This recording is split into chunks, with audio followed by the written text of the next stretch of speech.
Good evening, everybody, and welcome to the March 7th, 2023 Town Board meeting. Would everybody please rise for the pledge to the flag?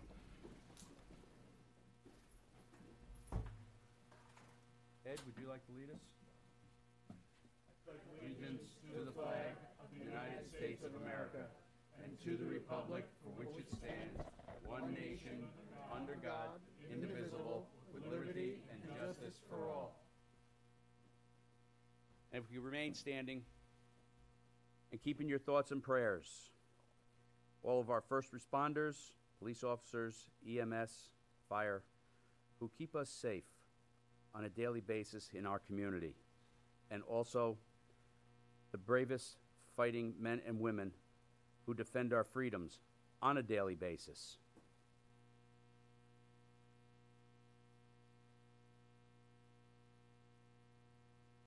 Thank you. Amen.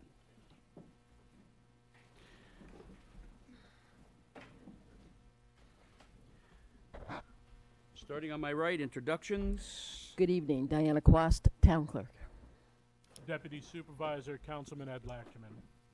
Supervisor Tom Diana. Sergio Esposito, Councilman. Councilwoman Luciana Howitt. Mary Capocia, Councilwoman. Is our attorney over there? No, Adam's not there. Okay. Adam Rodriguez is our town attorney. He stepped out for a minute. Okay. Reports from me.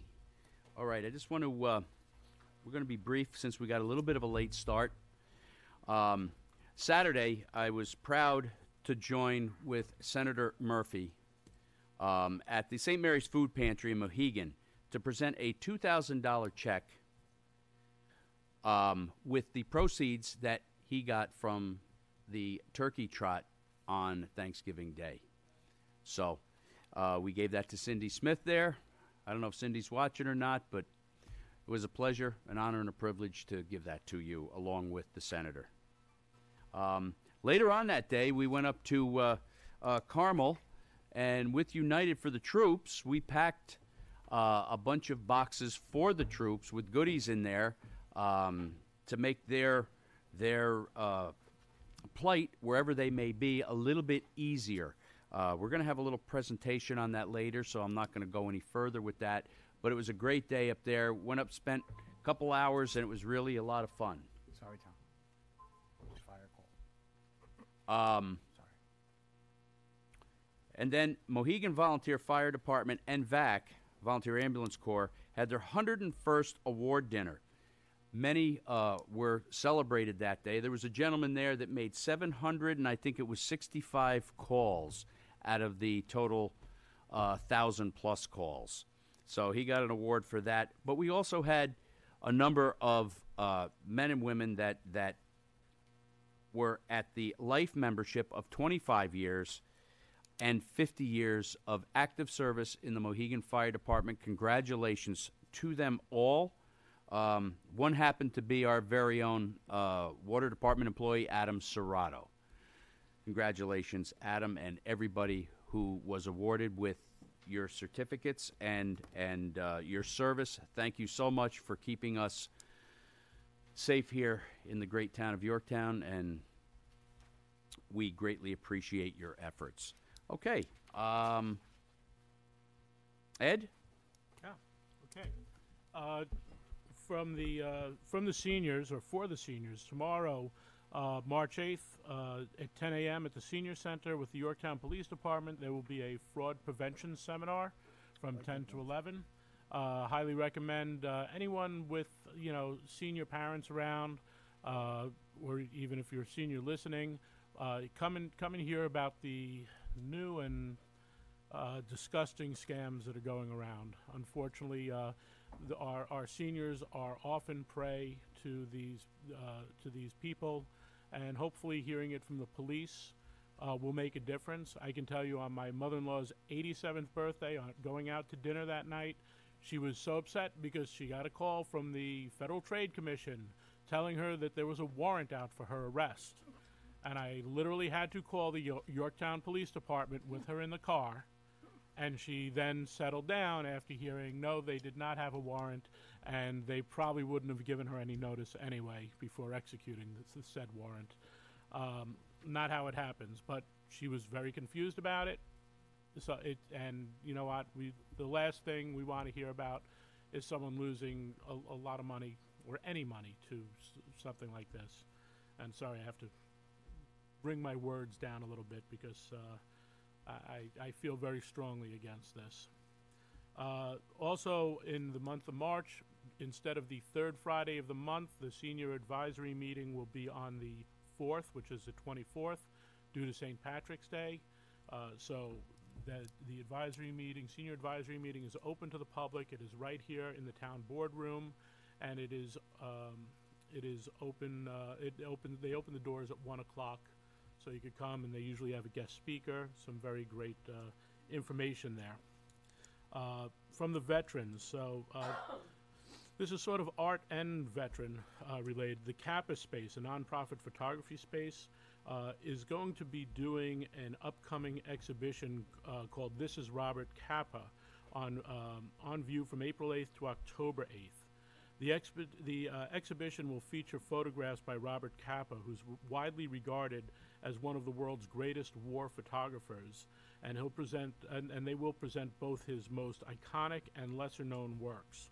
As a part of the program, the Kappa Space is inviting veterans to share their photographs taken during their time in service for a participatory project.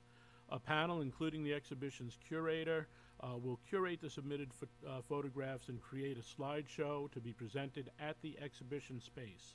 The public will be invited to view the slideshows and share their thoughts, and the Kappa Space will also create and publish a photo book featuring the selected images. The book will be available for sale with proceeds benefiting both the Kappa Space and the Gary Sinise Foundation, a nonprofit organization that supports veterans. And what they're looking for, if you have any especially unusual military photographs from your time in service, John, I know you served. I had a friend who was a Vietnam helicopter pilot who used to record Super 8 video hanging out of the helicopter and had some amazing stuff.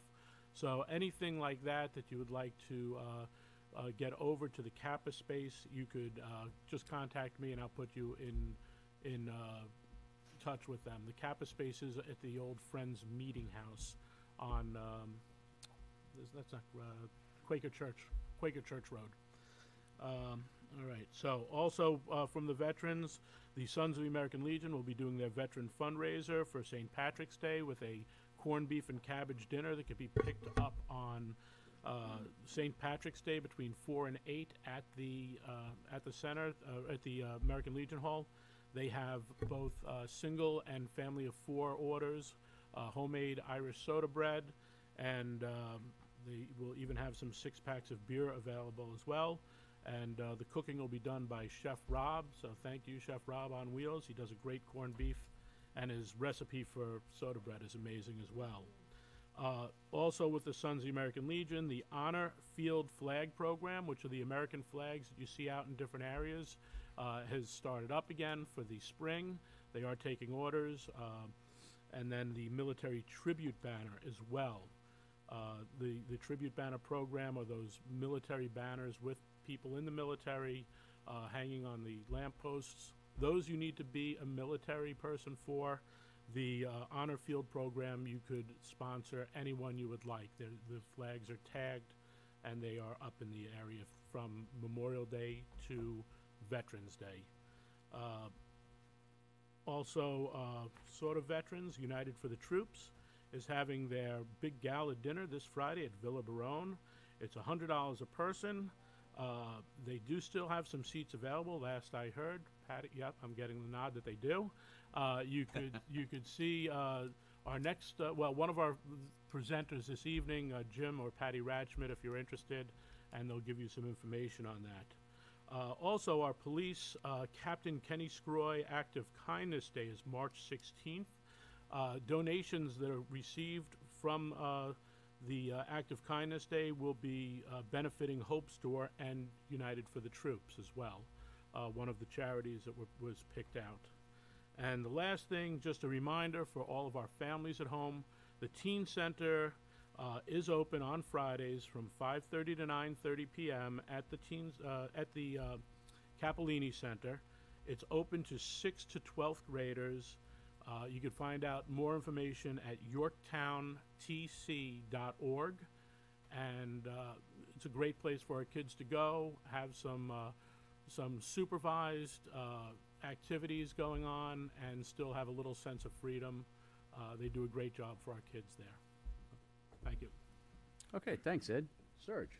All right, so just looking back, on February 24th, Assemblyman Matt Slater and the town board, we held a press conference on food security. Believe it or not, there are still children and people that don't know where they're going to eat when they wake up in the morning.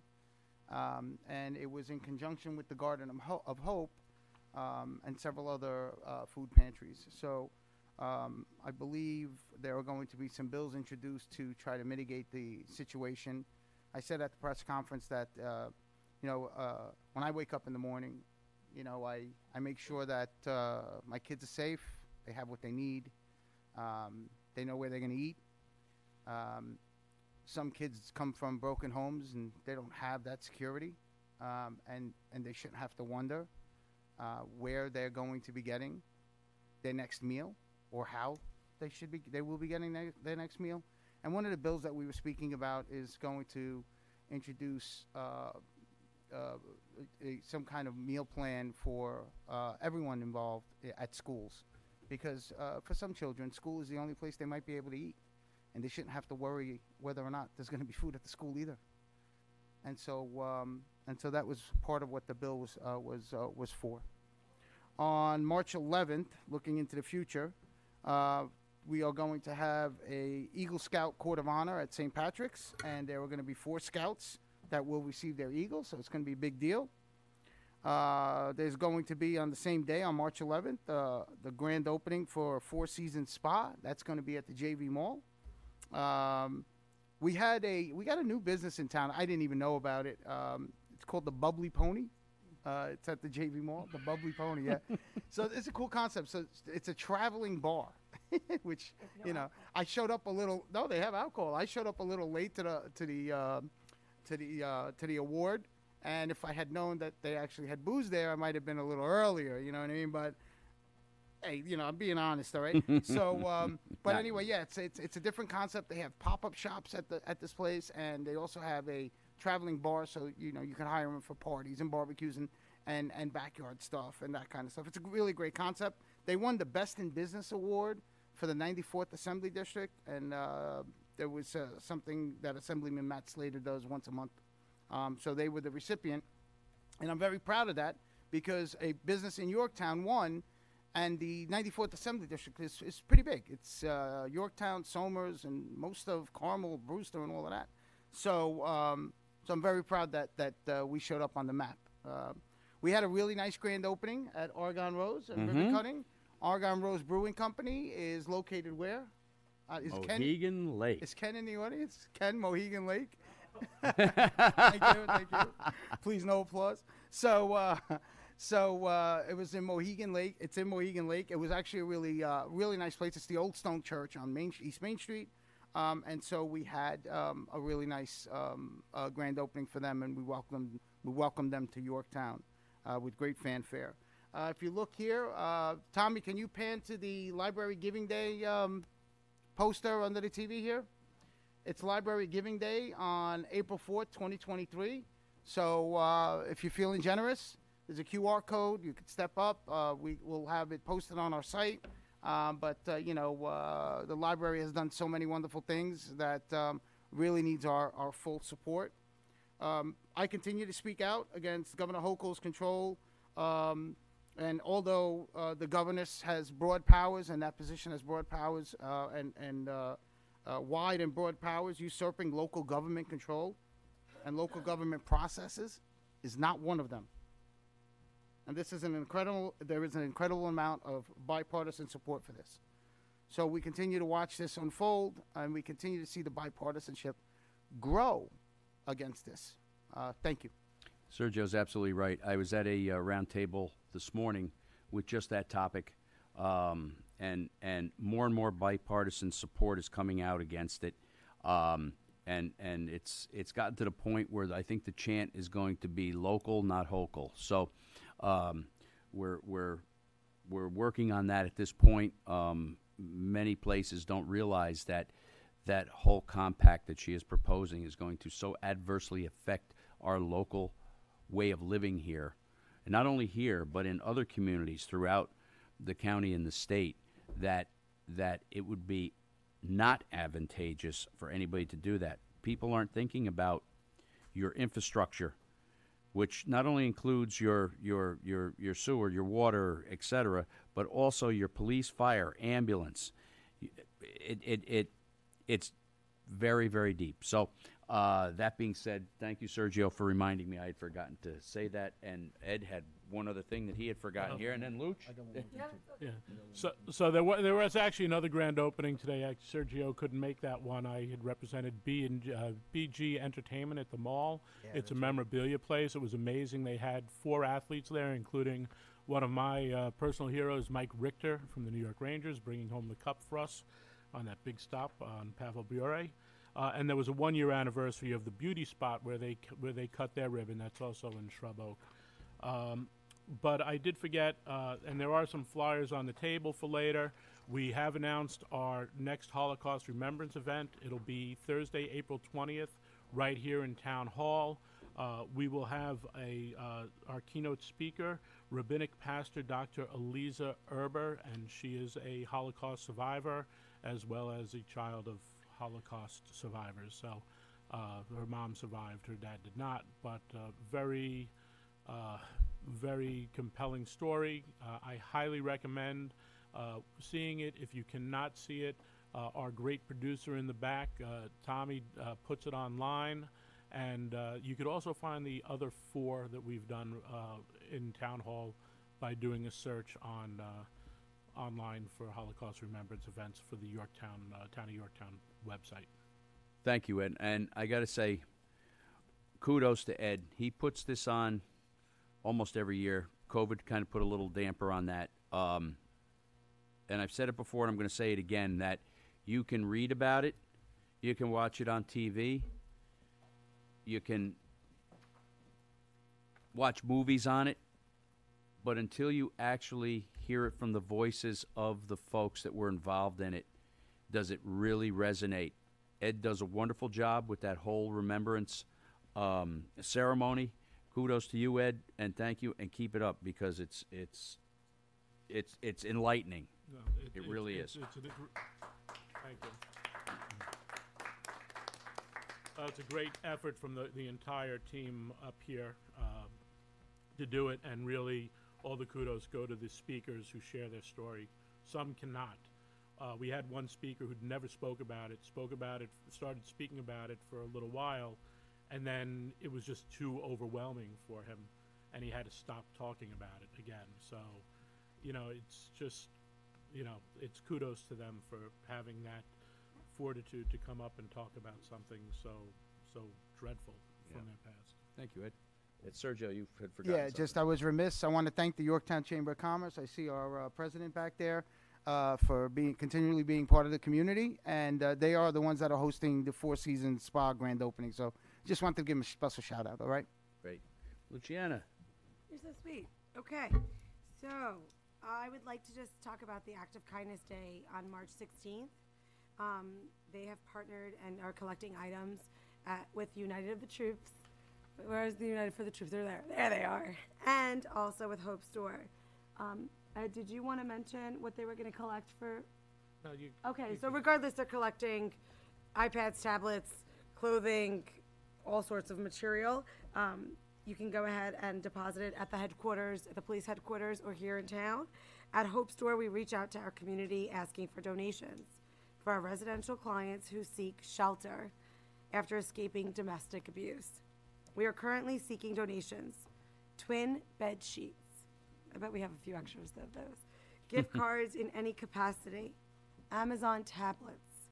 Kindles. Earbuds. These items were requested by many of our residential clients to help them in their healing journey. We are so grateful for Yorktown's Police Department for considering Hope Store in their request for the donations for the first annual Act of Kindness Day. Hope Store relies on the kindness of our community in supporting our mission to end domestic violence and empower victims to achieve safety, independence, and healing from the trauma of abuse. We are looking forward to the many ways that the Yorktown Police Department and Hope Store can continue to collaborate. Now, one of the things that came to me when I brought this over outside of the PTA was people were like, oh, Amazon tablets, Kindles, earbuds, these sound like, items of materialism, like it doesn't matter. Well, it's easy to judge. It's easy to judge because I'm pretty sure I have like 3 Generation 4 tablets that my kids have decided to improve and learn how to do ABC Mouse on.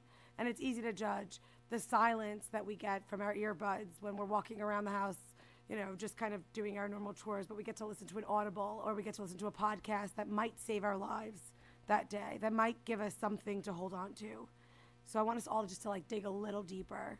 I know what we're being asked for is anything that's going to bring us warmth and comfort, such as blankets, twin sheets, regular beddings, things that create safety and security, gravity blankets, things of those items that maybe someone might think they're just stuff that we put in our linen closets, and for somebody else it's a moment of release. And when it comes to the Amazon tablets and the Kindles, I just want to remember that we've moved far from books, but there's words, and words are powerful. And when you have trauma that's surrounded by very horrible words, it's helpful to listen to some motivating podcasts. So I just wanted to address it because I know that sometimes our judgments come before our awareness of need. So I just wanted to name it. Thank you. Thank you, Luciana. Mary? Yes, being last is a blessing. They have covered everything except daylight savings time this weekend. Oh, yay. Spring is coming. And actually, everything that they have said, if you go online to our website, go to view the community calendar, all these things are on our community calendar. So you don't have to worry about remembering everything. It is on the calendar on our website. Thank you. All right. Adam, do you have anything for us tonight? Nothing. Okay. All right. I have a proclamation for Women's History Month. Mary, would you like to read that for us, please? Sure. Okay. Women's History Month.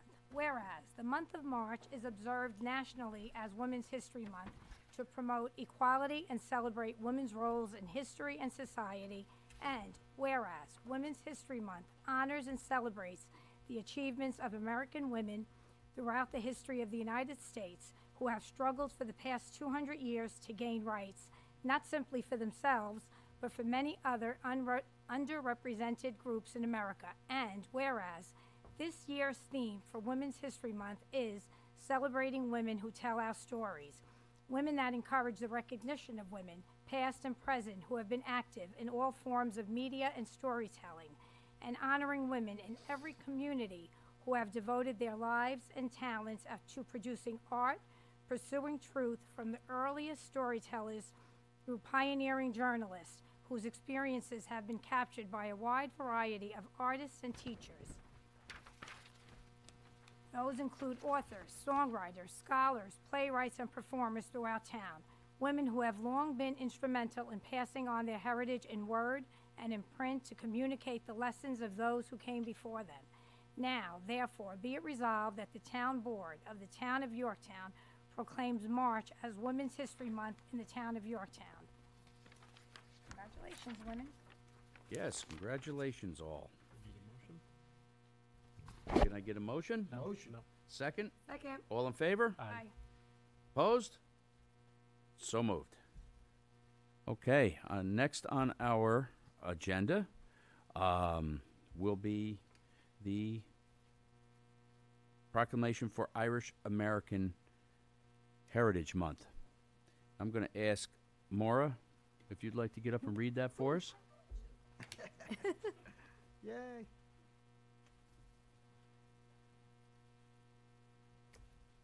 Whereas the town of Yorktown celebrates March as Irish American Heritage Month, and whereas millions of Irish passed through Ellis Island, entering New York City in the 19th century, fleeing hunger and justice within their country, and whereas one of the first immigrants to pass through Ellis Island was Annie Moore, a 17-year-old from County Cork, Ireland, and whereas since 1762, Irish New Yorkers have celebrated and cherished the Feast of St. Patrick, every March 17th, which stands as a day to celebrate the Irish heritage and share traditions with younger generations.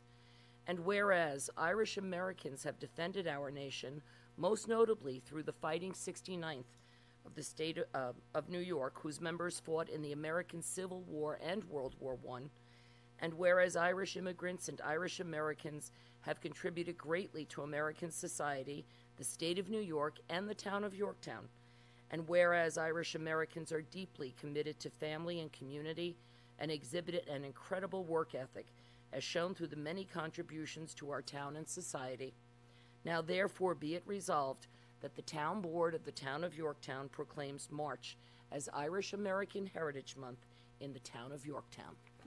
Thank you, Maura. Very nice. Can I get a motion? Motion. Second. All in favor? Aye. Opposed? Motion carries. Okay. At this point, we're going to go down to, we got a couple presentations. Super Bowl of Cereal, Sarah Wilson and Heidi. Heidi is feeling better this week. Oh, yeah. I was struck down last night. I like visual stuff, so first I'm here to say thank you. Thank you especially to my friend, my new friend Ed. We've gotten to know That each won't other. last long. No, I know. No, it's Very few amazing. people use that word around me. It's amazing how you can quickly judge people, but then I got to know him and I'd vote for him. I'd vote for him again. So anyway, no, seriously though, I just wanted to do a really quick report for you. Grace Lutheran Church, as you know, held their Super Cereal Bowl of Caring from January 6th to February 12th of 2023. And here's a photo of the second week. And so that's the cereal bowl in the back. And next slide, please. And I wanted to thank Ed again for using his contacts at ShopRite. They donated over 260 large boxes, not the little tiny boxes, and not even store brand. It was Cheerios and Honey Nut Cheerios and Cinnamon Toast Crunch, like the good stuff, as you could see. It Frosted wasn't. Flakes, It too. wasn't the cardboard in a box, right? So The good stuff. yeah, The good stuff. good stuff that's bad for you. But anyway, I'd like to thank the Hart Library staff, especially Maureen, for again contacting me and saying, "Oh, are we doing this again this year?" And I'm like, "Oh my gosh, is that time already?" Yeah. Like that was in December, and I didn't even realize it was coming up in 2 weeks. So Maureen contacted me, and then they were an integral part of this whole thing. So special thanks again to Councilman Ed Lachterman, and with your challenge to the town. Next slide. And of course, thanks to the Yorktown Lions. They were fabulous. We had a lot of fun, 65 boxes. Then they came and helped me put it on the display, which is always the hardest part because you put one on, two fall down. It's hilarious. Next one, please. And this is the progression. Wow. I don't have a box from the last, a photo from the last day of the boxes because I was too busy trying to do stuff. You can't be everywhere, as you know. So we do have a couple nice photos that Sophia took, Castellanova took, but I didn't, it was just everything happened so quickly that I just didn't get to her in time to get a picture of the last day. Last slide, please. So with that, we had 1,035 boxes collected for St. Mary's Food Pantry, or the Community Food Pantry at St. Mary's in Mohegan Lake. Thank you. And currently we only have 100 boxes left sitting, waiting to be delivered at Grace Lutheran, waiting to be delivered to St. Mary's. And that's how fast they've, March 7th? And it ended February 12th. That Tuesday, we started bringing cereal over as they needed it. We only have 100 boxes left at Grace. So that's how quickly it's being used. I think you need a round of applause right now. Absolutely. So Ed, my new partner. You know what's interesting is through this process, it's interesting to see how much work these food pantries actually do and the work that goes in by volunteers there to make sure that people are fed. And what I found amazing is that every week at St. Mary's, because Senator Murphy and I were there on Saturday to give that check.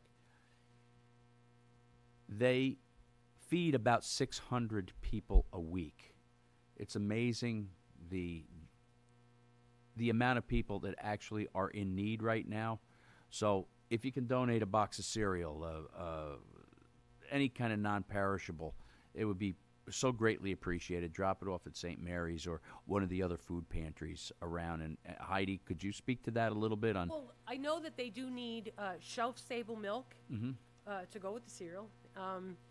Peanut butter and jelly is something that they don't get from the Westchester Food Bank. Things that they don't get, things that we don't even think of, things that some people need in the morning to just wake up. Coffee, they don't get that from the Westchester Food Bank. I didn't ask for that because at the time it was a little pricey and it's not fun to stack, actually. So Or eggs. No I eggs. don't know where they would store that. We would have to ask Cindy Smith. She knows like everything about Yeah. that. So, and I don't know that much. I know cereal and just know a few things. I do know that on their website they have a fabulous list for Easter. They are asking for Easter baskets with the grass and stuff that you would give your own kids. Yeah, so stuff like that. But it's all on their website too, and yeah. So there you go. So Great. I just wanted to thank you again. Thank you. 1,035 boxes, and that's for one food pantry. We have 3 others. So Yep. We're going to have You Sarah know. speak on. yeah. Oh yay, Sarah, yeah, my partner. What was your original goal this year? I'm sorry. What was your original goal this year? At Grace Lutheran, our goal was 600. Yeah, but then you stepped it up a notch. I thought you were going to kick me when I said No, that. But because I went. But I mean, you brought in 299 with that delivery alone in January, and then we had the Yorktown Lions, which gave us 65, and it all adds up quickly. Yeah. well, some of those first ones were from the Lions because my wife and I Oh, brought in Well- as Lions for that. But yeah. so but I mean, it was all fantastic, and I love the cinnamon toast crunch where you can decorate with them because they all have faces, So, anyway, so again, thank you, and I'm gonna turn it over to Sarah. I'll have a seat. Heidi, you can stay up while she Yeah. talks. Stay right You gotta there. Stay and She, listen to you. she wants a company. Sarah, thank you so much. My And- pleasure. Good evening, Supervisor Diana and council members. I will mention briefly that the food pantry does their Easter distribution, as Heidi was mentioning, and they do try to put together the fixings for a nice Easter meal, so things like ham and, various meats, lasagna, whatever you want to serve for Easter, and all the fixings that go with it. So as Heidi said, it's on their website. I did want to comment briefly on the February 24th event that Councilman Esposito mentioned. I also watched that video of all of you at the Community Food Pantry in Mohegan Lake, and you were talking about the importance of providing meals for the students in our schools, and also providing healthy harvests of nutritious foods from the Garden of Hope to help address the level of food insecurity in our town and in neighboring communities. And Assemblyman Slater spoke about the ALICE, A-L-I-C-E data, which is published by the United Way, which shows that about a third of the households here in Westchester and a third of the households in Putnam County are earning less than the basic cost of living. Cindy Smith of the Community Food Pantry said they serve 200 families every week. And of course, every family is so many members, so many people. Catherine Fraser of First Presbyterian said they serve another 200 families, and they're only every other week. Cynthia Knox of Fred's Pantry in Peekskill is now serving over 2,000 people per week at their location. And when she said that, Councilman Esposito said, wow. I did. And wow indeed. I mean, just think about that for a minute. So while both Heidi and I are encouraged and gratified by the generous response this year to the Super Cereal Bowl of Caring and the fact that over 1,000 boxes were donated, thumbs up, The fact remains that it is just a drop in the bucket when it comes to helping the families and the individuals in our communities who are struggling to make ends meet. It's not just food. You know, it's transportation, it's health care, it's utilities, it's housing. Councilman Lachterman stated his hope that more faith communities will organize food collections such as this next year. And yes, that's a great start, but it's not enough.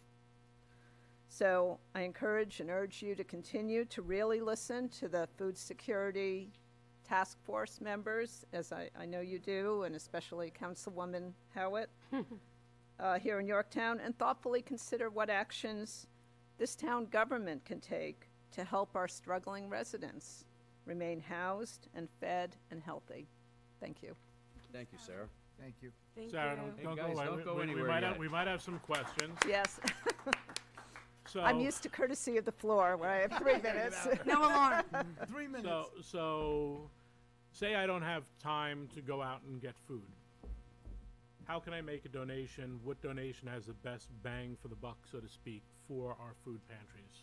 Yes, so if you make a donation directly to the food pantry, First Presbyterian, Community Food Pantry, either, you know, the Korean Adventist, I'm not as familiar with them, on White Hill Road,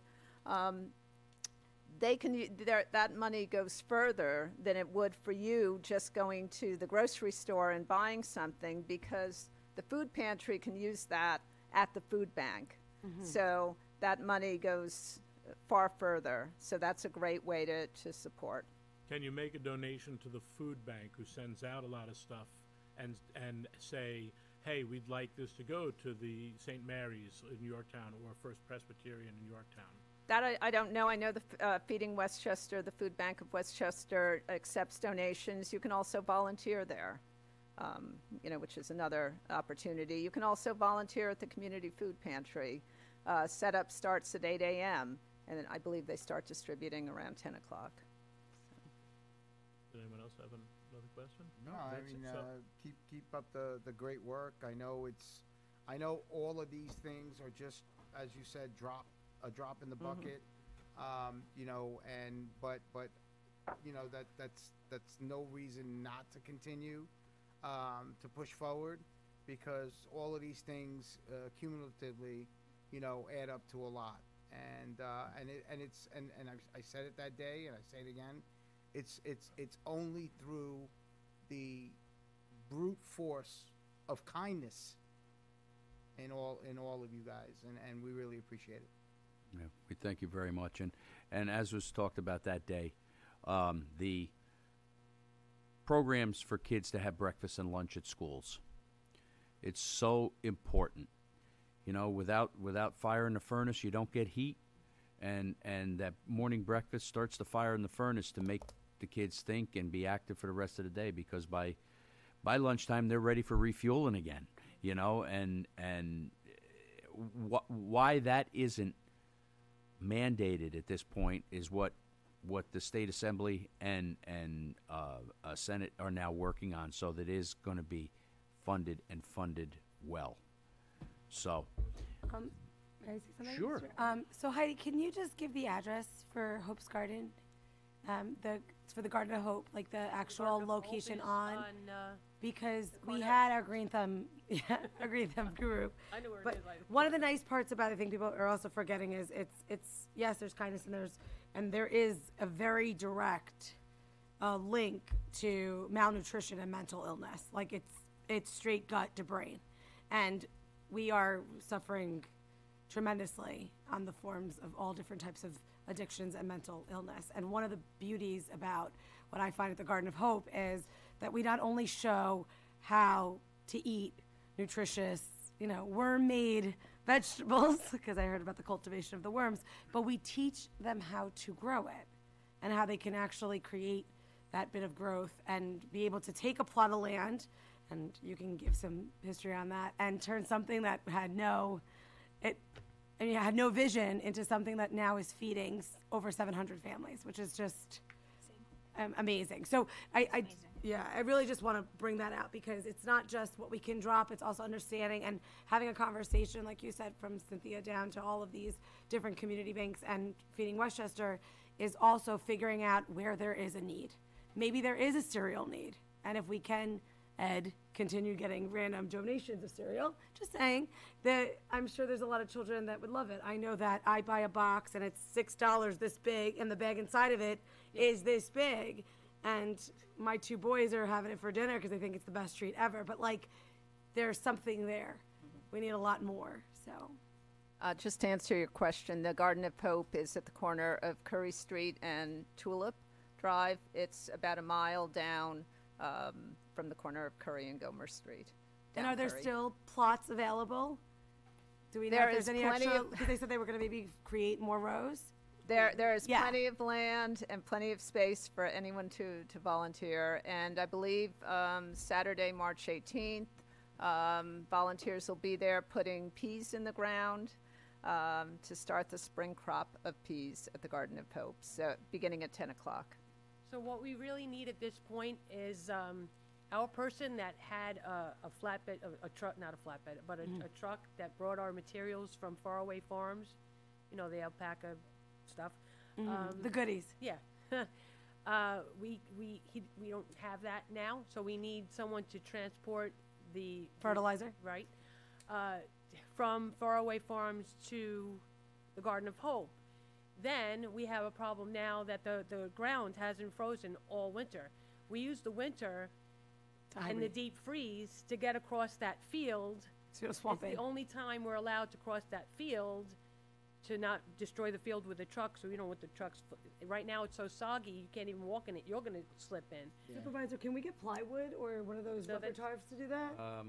I've spoken to the Janet. young lady in the back there, and we're going to handle that. Oh, great. That is absolutely fantastic. Thank you. See, he's up on it. That's good. So, yeah, so a lot of detailed stuff. We still need materials to build the new road, so. Great. All right. So I guess one last thing, and actually, you know, you think about it being Women's History Month, you've sort of broken a glass ceiling. Yes. We have 2 certificates of appreciation and grateful recognition of your service to the town of Yorktown. We hereby present Heidi Borneman, Sarah Wilson, with this certificate of appreciation to commemorate your MVP performance in the Grace Lutheran Church Super Cereal Bowl of Caring 2023. I do not think a woman, let alone 2 women, have ever won the MVP of the Super Bowl. It's pretty important.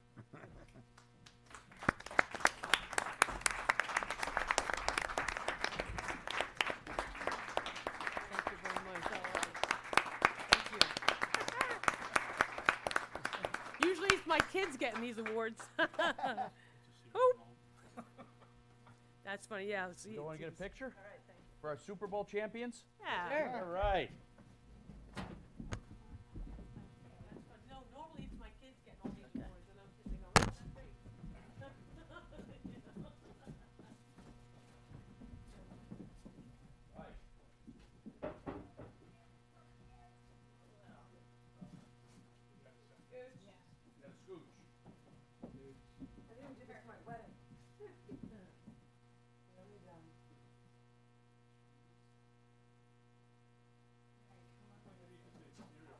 No, I love when I watch people take pictures and they're smiling. 1, 2, 3, cheerio.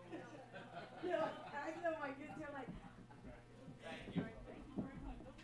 Congratulations, thank you. Yeah.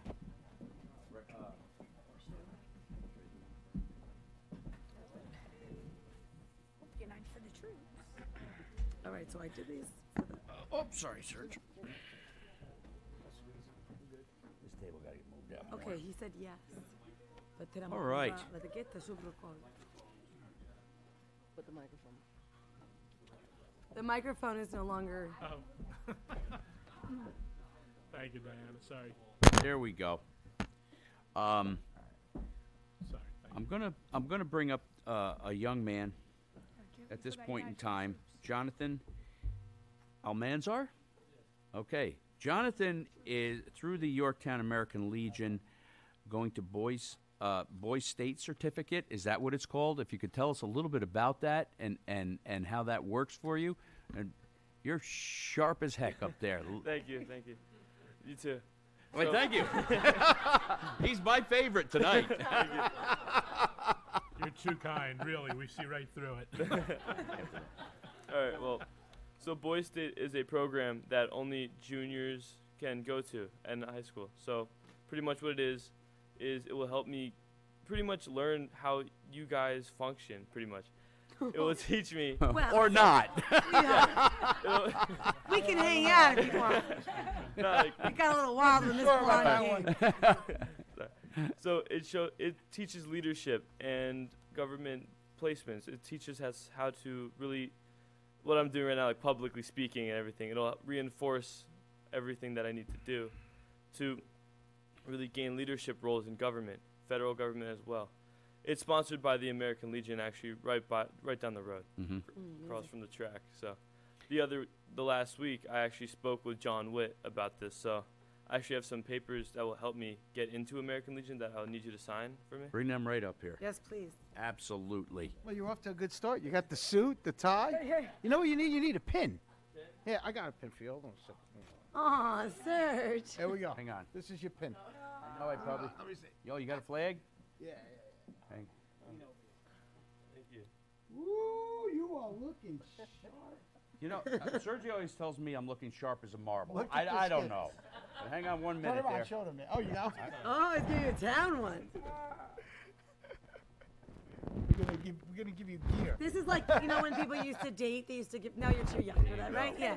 But now you got our pin. Yeah. Woo!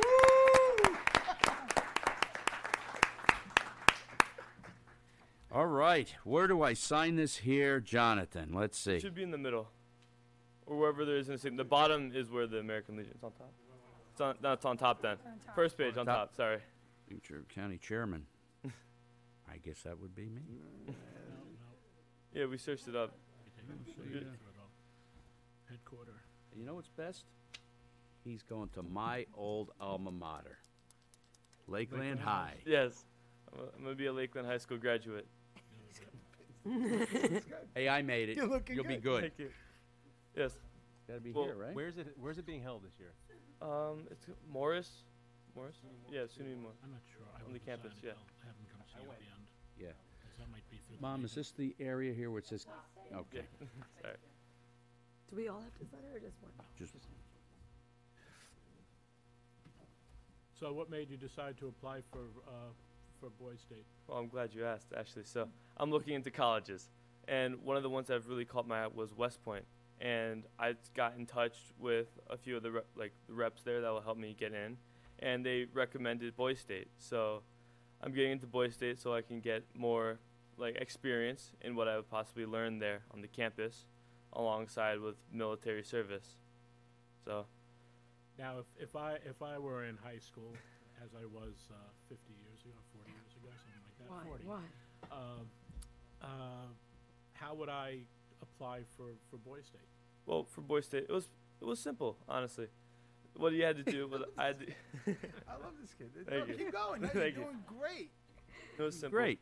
A little for me, it was a bit much because I wasn't prepared, but then I got prepared, and I went there. It wasn't too. That's real life experience right Yeah, there. exactly. Did you go through your guidance counselor? Yes, I had to go through my guidance counselor. Who's your guidance My counselor? guidance counselor is Miss Klatsky at Lakeland High School. They told me where to go for everything, so I got the email for John Witt Yep. at American Legion, and he gave me a date last Friday. I went to go talk to him and a few others about my interest in everything I wanted to do, and they seemed to really like me, and so they gave me the papers to get signed. So that's a good sign. Yes, it is. Yes, it is. Now, I believe there's a counterpart going from Yorktown High School as well, correct? I have heard there are 2 girls going from Lakeland High School, which I do not know their names. Okay. But funny enough, from Yorktown High School, my friend Adam is going there as well. So hopefully I'll see him there. Very That's nice. great. Yeah. You know what I think I'm going to do? I am going to have this whole board sign this. How about that? Ed, we'll More start the from you. merrier. Sign it across the bottom, underneath there. not? Why not? You need to thank your mom. Serge? Yeah. Yes. You did a great job with this one. Where'd you sign this? So, Oh, there you go. while they're, Wanna take while some of they're- mine? while You they're got a whole signing- bunch. The last spotlight on me. So do you know actually who pays for the program? Unfortunately, I do not know who funds for the program. Okay, the program is actually funded through the American Legion, so it's the veterans that have served, and in addition, the Sons of the American Legion. So if you have anyone who's had a father or grandfather or any male descendant of a father or grandfather who served in the military is entitled to join the American Legion, or the Sons of the American Legion Squadron. So they do different fundraisers that raise money, and this is one of the programs. And like you said, this year there are at least 3 people going. There's a second girl in Lakeland, that's fantastic, because there's a boys' state and a girls' state. So it's equal opportunity, but it's fantastic. And John, does your Legion send people? So even the Mayapack Legion sends people. We have a representative of the Sons in the back there. So it's a great thing, and it's done to perpetuate the pride in America and knowing about our Constitution, our laws. So I think it's just an amazing, amazing experience that you're going to have. And I know I personally would like you to come back and report on it after you're done. Absolutely. Yeah, that'd be great. Of course, I would. And on the topic of grandfathers and parents that have served in the military, my mom's father was actually a World War II veteran. God bless. Thank you Yes. for his service. Thank you for his service. That would that allow him to become? That would allow him to serve. That would allow you to become a Son of the American Legion. Oh yeah, I'm looking forward to that because he's really one of those men that I looked up to that have really inspired me to do this. So, That's great. What branch did your grandfather serve in? I believe it was Tech 4, like the. Yeah. He was a Tech 4 sergeant. Yeah. Yep. And where did he where did he serve? You recall? No. Okay. Let's go up and get a quick photo. Do you? Oh, please do. Okay. You want me to move this? You want me to move this? You gotta get him.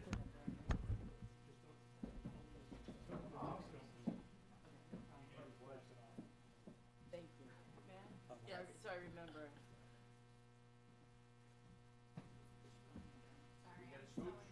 Okay, perfect.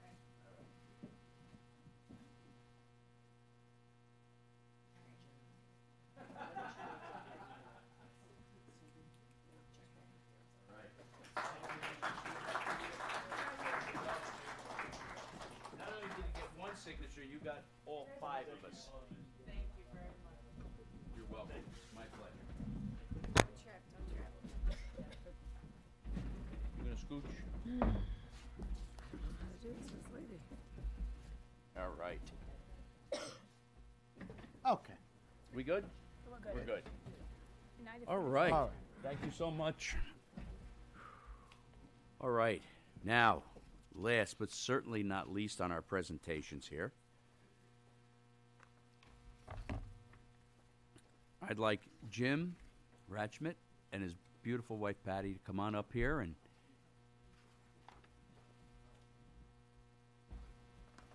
whoever else he would like to bring up.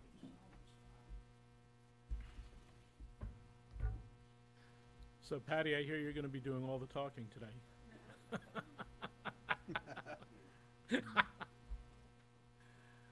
All right. Jim Ratchmit and his wonderful wife Patty. Good evening. Why are we here? Why are you here? What would we have done on Saturday that would have been a monumental milestone? Thank you. Let me tell you about that. Okay, you too. That You were a witness. yes, I was. Ed was a witness. We have all witnesses here. We are from United for the Troops. Patty and I are co-founders, and it started 16 years ago when our son Luke was in Iraq. And of course, we were sending him stuff from the family, and he was sharing it with everybody. But he told us very quickly there were so many men and women over there that got nothing. And Patty heard that. She said, "That's it. We got to do something." So we started standing outside the supermarkets and churches, telling people what we were doing. And then we were asking them for money, for donations, so we can ship this. And people were giving us $5, $10, $1.50. That's what happened. The first year, in the bottom of our house, we were able to put together 200 boxes in what, about a month? In 1 month. That was 2007. We said, boy, that was great. We're so happy we did it. And then people said to us, you going to keep doing it? And we looked at the two of us and we said, all right, we'll give it a shot. So this past Saturday, up in our office, we knew we needed 157 boxes to hit 30,000. 30,000 boxes. Wow. And this is all for our troops, folks. Maybe I didn't say, what we do is we bring a little comfort to our troops. We have a wish list on our website, unitedforthetroops.org, and people donate things that they miss most from home. And then we put them together and we get them boxed, and we get the donations. Donations over 16 years are over $700,000. That's an awful lot of money, just for the shipping and what we do. It's all volunteer. Ed reminds me all the time to say, remember, we're an all-volunteer organization. We're a 501c3. And so when he says all volunteer, no one in the company or in the organization gets paid. And I think that's just so beautiful because it talks about it being a labor of love. And Jimmy, I know you put a tremendous amount of hours into United for the Troops, and Patty has said you get paid exactly what you're worth. But no, it's just amazing, the love. And you know, I always thank Luke when I see him, because this all started because of him saying, hey, you know, I love it, but what about the people that don't? Yeah, it was and it cool. sort of goes back to our food insecurity, and it ties up everything. So you saw what happened, Tom. Yes. You know, we needed 157 boxes, and I told Kevin, when we get to 147, let me know. 147 was coming. Nobody knew who was going to have the 30,000 box. It came down the line. It happened to be our undersheriff in Putnam County. He had no idea. We stopped everything. I told him what was going on, and he was like starstruck. Yeah. We signed it. Here's a 30,000 box. Matey given another kiss. You saw every box has a kiss. Sealed and with a what does kiss. it say on it, Matey? Sealed with a Yep. kiss. Every box, Matey kisses and seals that out. And so we stopped everything. We congratulated people that were with us. We have thousands of people in the organization, all wanting to volunteer. Yeah. And so that was a 30,000 box. And after that, we went back to work again.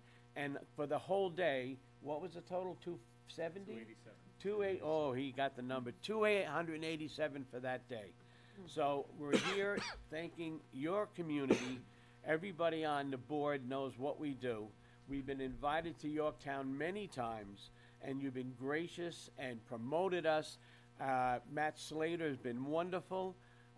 You know, and now in the assembly is also bringing it up to the assembly. So we have connections. We have relationships with many elected officials. You know, we have no political affiliation, but our elected officials have been so good. And tonight, that's what you are here for us.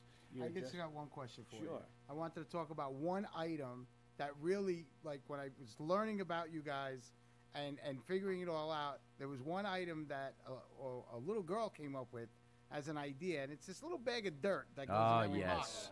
So why don't you tell me about the bag of dirt? Because I got to tell you, everything that you do is wonderful. The thing that really, really, really pulled at my heartstrings was this little bag of dirt. So tell me about it. Sergio, you and me both. A couple of years ago, somebody in Somers, and the Girl Scouts from Somers, started digging up dirt in their backyard and putting it into little plastic bags like this, and brought it over to us. And on the outside was a tag said, "Here is a little bit of American soil, so you don't feel so far from home." Unbelievable. Every time we talk about that story and show it, it gets you right here. Yep.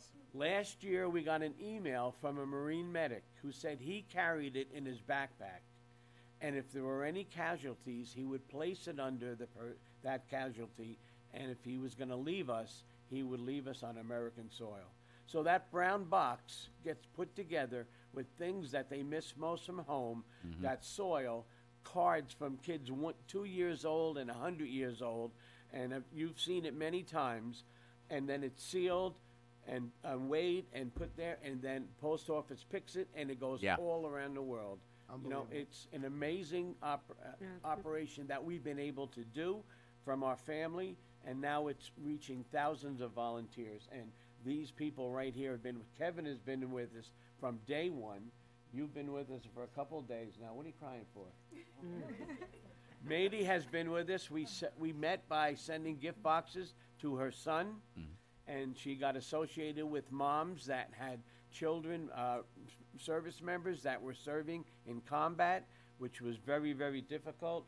And Patty and I, when Luke was over there in Iraq, your life is not the same until you see him come back on the plane. And so that association spread to a lot of people. Jim, I'll tell you, you know, the couple of pictures that you shared with me, where the troops would gather all their dirt together, and they'd make a little pad outside of their tent, and they would step on American soil Little every patch of day. grass. Or they take it and just throw it into a plant that they had. Right. And so that became, you know, a plant from home. Now you guys got something. There's something that's ringing in my ear about this Friday. Oh, something this Friday? Yeah, what's going And, on this Friday? yeah. Well, you're pushing me to the edge. It is the United for the Troops Gala, which we have every year now. We got shut out 2 years with COVID. We have it at the beautiful Villa Barone. If you've been to the big ballroom, they do an incredible job. Great event. We're going to be reaching 400 people in attendance, and it's just a lot of fun. We have a tremendous DJ. We have an arch of a woman, the balloon lady is donating all these balloons to take pictures. We have a photo booth with an attendant there. How cool is that? You know, you get dressed up in those crazy hats. Sergio, you've done it 100 times. It's a full night. We have a couple veterans that have received our boxes that explain what it's like, as only they can. It's a wonderful event. There's dancing. There's just a lot of fun. And Patty and I realized when we say goodbye, good night to people at the end of the evening, we try to, you know, get a line. When they say, thank you for inviting us. Now they came, they bought a ticket, they were generous at the event, and they say, thank you for inviting us. We know they had a good time. So be there if you can be there. I'll be there. And it's that's right. You're signed up, and Ed is signed up. Tom is signed up. I'm so signed up. We're all signed up. there you go. Is there still time to get tickets? There is time to get tickets. The ballroom can seat about 600. Fantastic. So we're getting close to I think 400. we know the chef there. So how do we get tickets? You go to our website, unitedforthetroops.org, and immediately when you open it up, it tells about the gala. Go here, buy tickets, boom, boom, tell you where you want a seat, and you're done. It's a great event, and I'm looking forward to being there. Thank you very I'll much. tell you, if We've been doing this for so long that some of the Cub Scouts who were making cards for the troops. Microphone. Mike, Kevin. Sorry. We've been doing this for so long that some of the Cub Scouts who were making cards for the troops back in 2012 or so are now in the military. And now getting packages. Well, one of the young men that's in the military is Kevin's son. uh-huh. And he's coming to the gala, and he will be dressed in his fatigues, and he will be a greeter at the front desk. I mean, he was That's this pretty big, cool. now he's about 6'6". Yeah. Right? Yeah. But Yes, we he have a is. great picture of him as a young kid, a little kid, writing a card. And now here he is in his fatigues representing the United States military. Yeah, that's great. And I'll tell you something. If you folks get the opportunity, you can go on their website and see when they're going to do a packing. Go up. It's painless.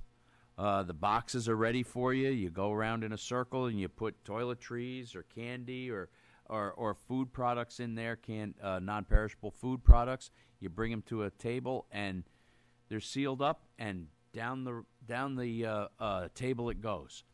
I do have to say that Councilman Frank Lombardi was getting a little slow on the taping, okay? I had to speed him up. I hope he's watching. But this councilman out of Carmel. We worked together taping some of the boxes, and I had gone out and got 2 or 3 boxes and packed them up so that we could reach our goal for that day. It was a blast. It was an absolute blast. It's painless. It takes no time. Go up there for a couple hours, and maybe someone might come by with an ice cream truck. Okay? Oh, wait, let me talk about that. You want to talk about Yeah. that? No, and Ed doesn't want to because he did it for the volunteers. My for wife United did for the it. She Troops. made me do it. Okay? Ed, as we all know, has a great business, ice cream emergency truck. And when we were just about finished, he came up and his wife with Carol and opened up the truck to all the volunteers. Everybody got an ice cream, and it's not like a little window. I'll get this. If you haven't seen what he has, you walk in, it's an ice cream parlor right inside, and they make what you want for the day. So we thank Ed for that. These are the type of things that go on. But another thing, what was I forgetting? Oh boy, did you have anything? You mentioned something before. Oh, the box itself. You said it's painless.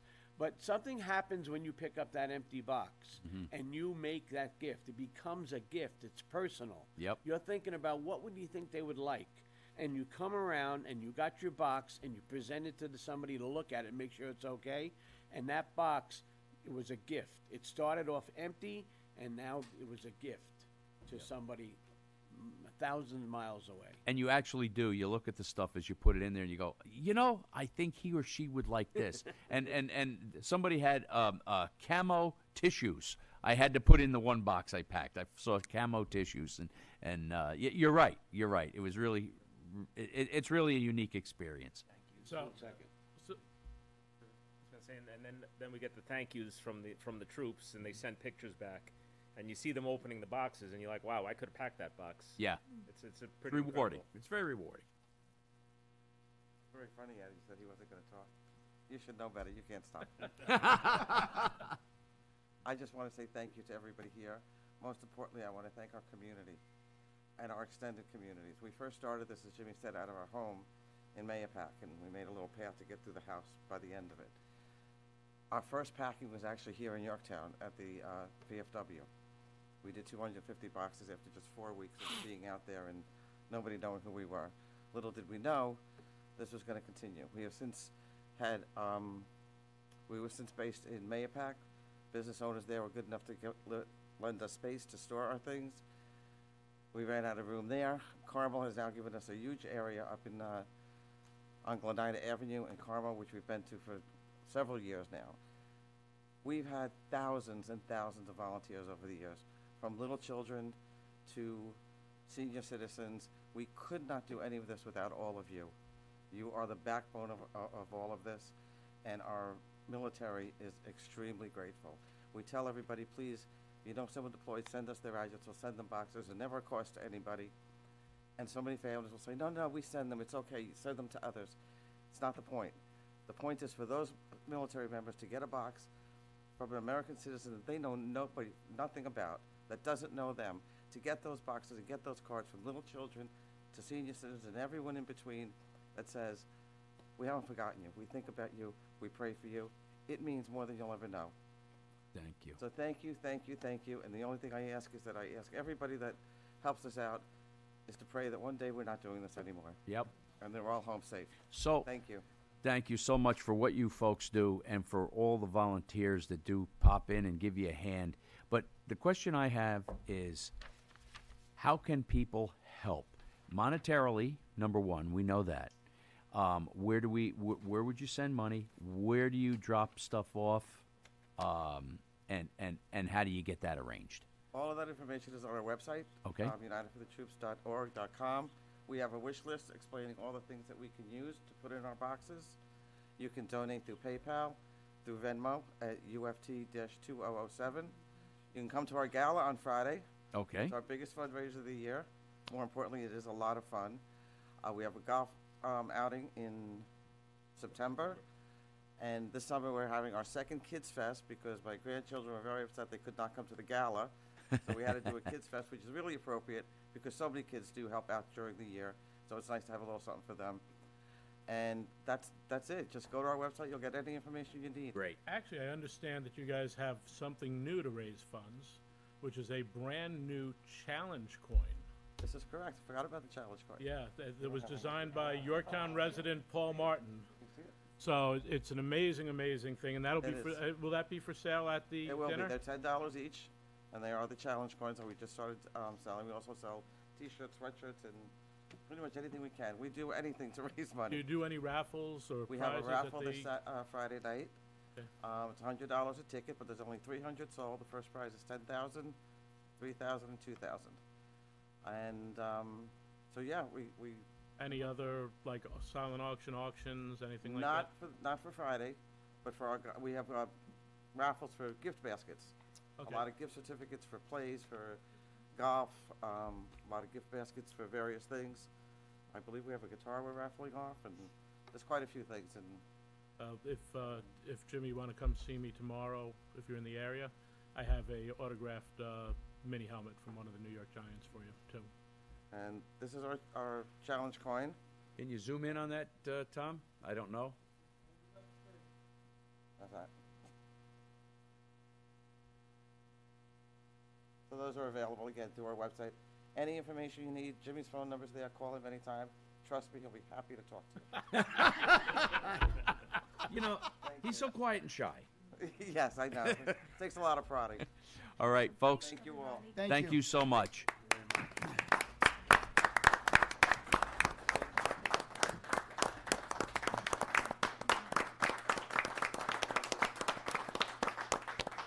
We have a little little proclamation here for you. I'd like to give to you.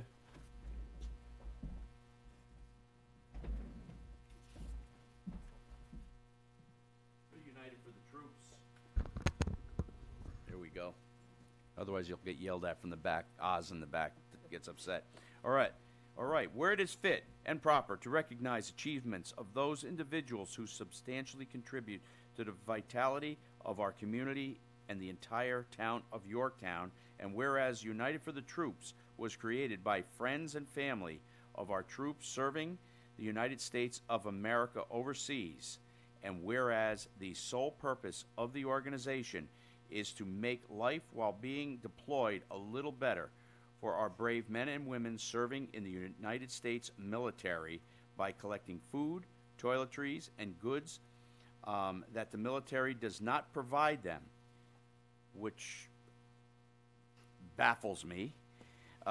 Whereas United for the Troops' goal is to show our troops what we are proud of them and appreciate all of their efforts while being deployed and away from their loved ones. And whereas on Saturday, March 4th, 2023, United for the Troops celebrated by packing their 30,000th box to be shipped to our brave men and women overseas. Now, therefore, be it resolved that I, as a duly elected town supervisor of Yorktown, Thomas P. Diana, along with my entire town board, members of Yorktown, do hereby offer our thanks and appreciation and recognition of the accomplishments and distinguished organization of United for the Troops. Thank you folks so much. Thank you. All right, I guess we got to get one more photo.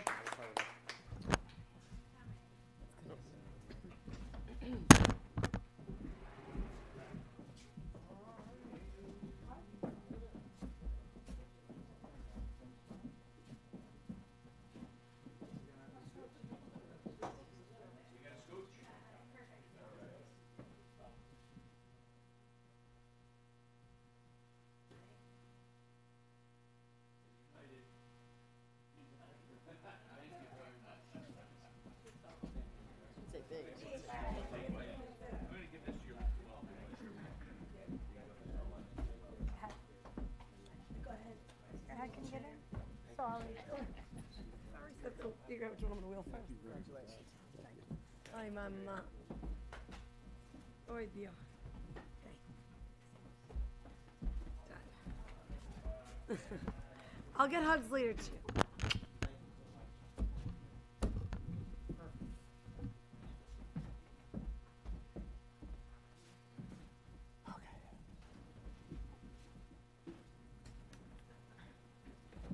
Okey dokey.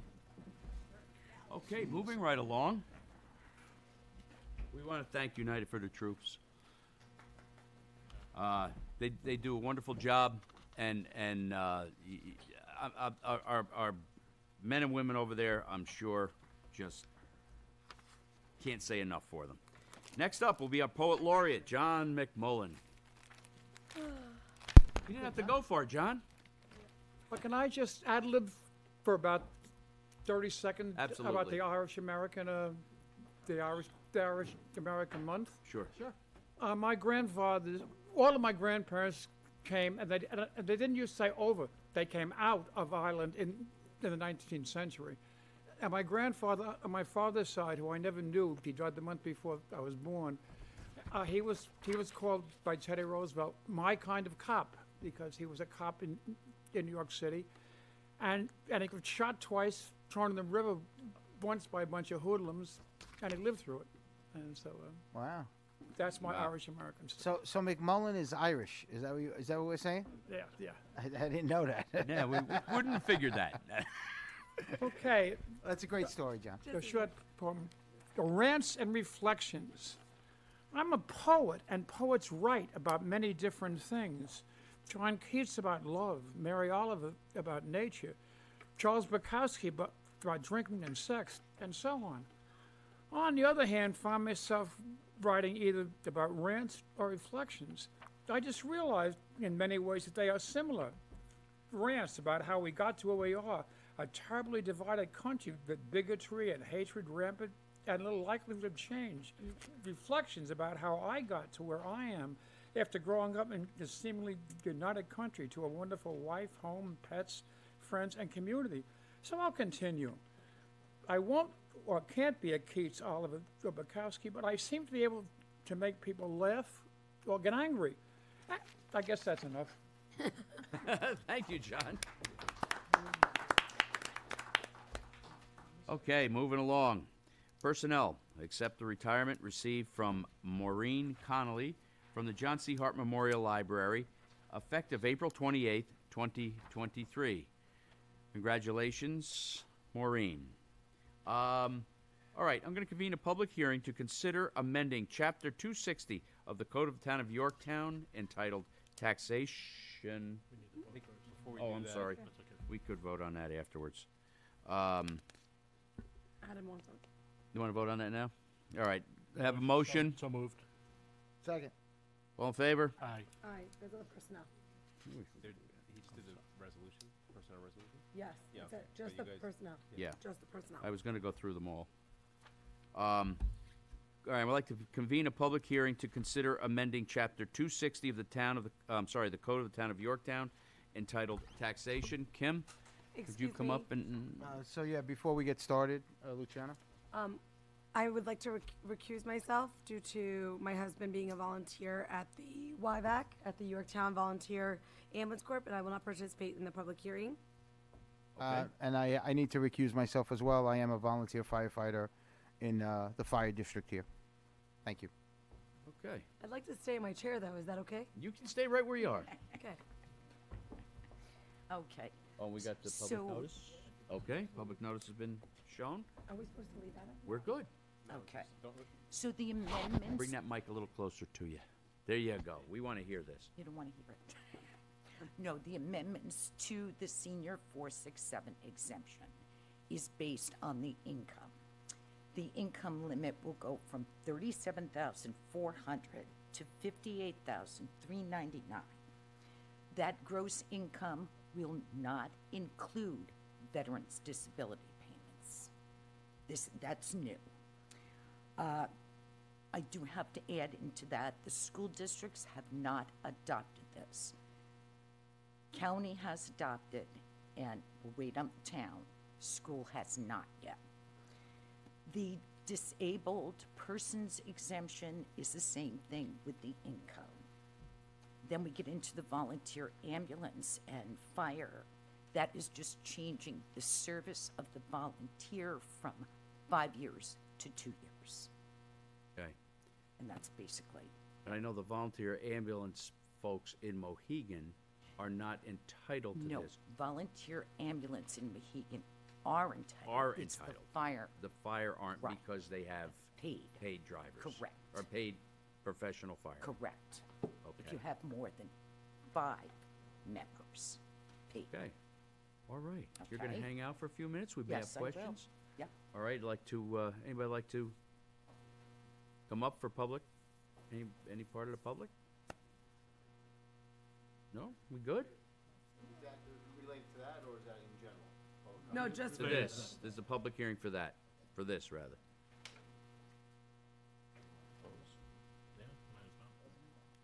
Close the public hearing? Okay, I'd like a motion to close the public hearing. So moved.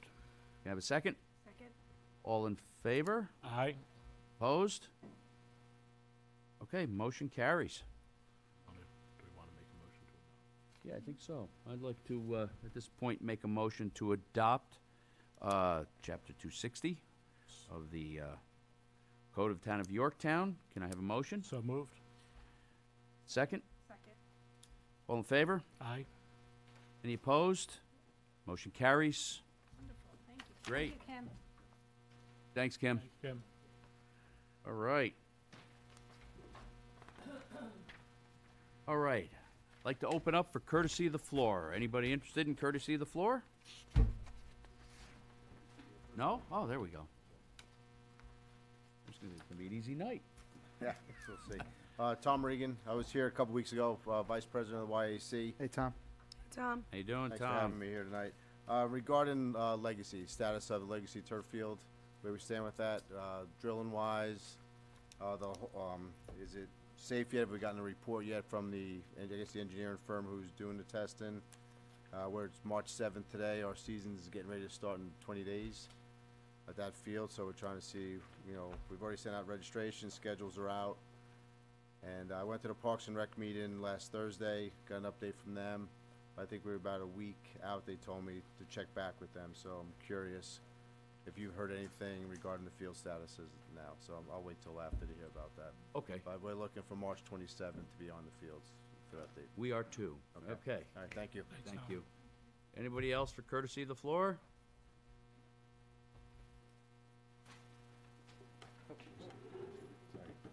Didn't see you there, sorry.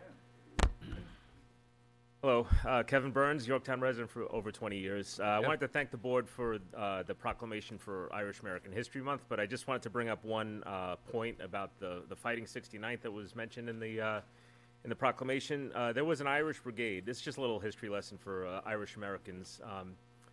There was the Irish brigade, and 69th is probably the most famous of the companies, but they're always the ones who lead off the St. Patrick's Day Parade.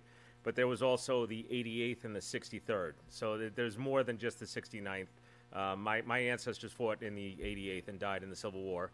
And then they were joined by companies in Massachusetts as well. So the Irish Brigade is a lot more than just the 69th. Just wanted to bring that up. Thank you. All right, Thank you. thanks, Kev. Thank you, Kev.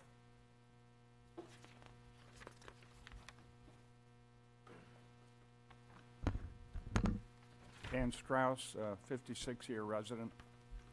Hey, Dan. I wanted to thank Dave Paganelli and his staff for making the roads terrific in that snowstorm, or after the snowstorm, or both. I thought that possibly you would have mentioned tomorrow night there's a pretty important planning board meeting about the Soundview property. It's probably the most important thing that's going on in the town of Yorktown, above all of these other wonderful things that we've talked about tonight, about the future of Yorktown. I watched the planning board meeting last Monday because I knew there was a meeting tomorrow night from 7 o'clock on. Richard Fahn, who runs the planning board, again said there was a lot of misinformation about the Soundview property project. I wish that he and anyone else who thinks there's misinformation would tell the public what the misinformation is, because I don't think there's any misinformation. I think it's very clear. exactly what's going on. I know a lot of topics are going to be discussed tomorrow night. And I believe, Mr. Esposito, I saw you're the liaison. So I kind of thought that you might have announced that tonight, that there was going to be a meeting. One thing that is never mentioned, because a lot of things, they traffic and this and that, but they never mention the density. Nobody, and there's no misinformation on that. 10.5 acres on 13.5. That's 2/3 to 3/4 of that gem, as Mr. Diana called it, is going to be decimated for the future of Yorktown. I'm also going to mention, I only have 3 minutes, walkability. Because walkability in the Heights section, that's just a smokescreen. You could pave the streets of Yorktown with gold, the Heights section, and it's not going to be walkable just because of the Soundview project. If you want to build 1,000 apartments in the Yorktown Heights section, which would be impossible to do for infrastructure, you may have 1,000 families walking around Yorktown. But they wouldn't be able to shop because you don't have businesses that offer those kinds of things that make walkable towns. You need 100 stores in a town to make it walkable. Restaurants, stores, you need a railroad, maybe a river. Dan, your Because time's then- up. Thank you. Thank you, Dan. Okay, anybody else for courtesy of the floor? Good evening, Jay Kopstein. The last courtesy of the floor, an issue was brought up about an invoice having to do with legal issues. Town council commented on it. Town council was 100% correct. There was any issue at all, the handwritten note on the invoice shouldn't have been there. Thank you. Thank you. Anybody else for courtesy of the floor? Hi, Anthony Pichette. Hi, Anthony. Under a year resident.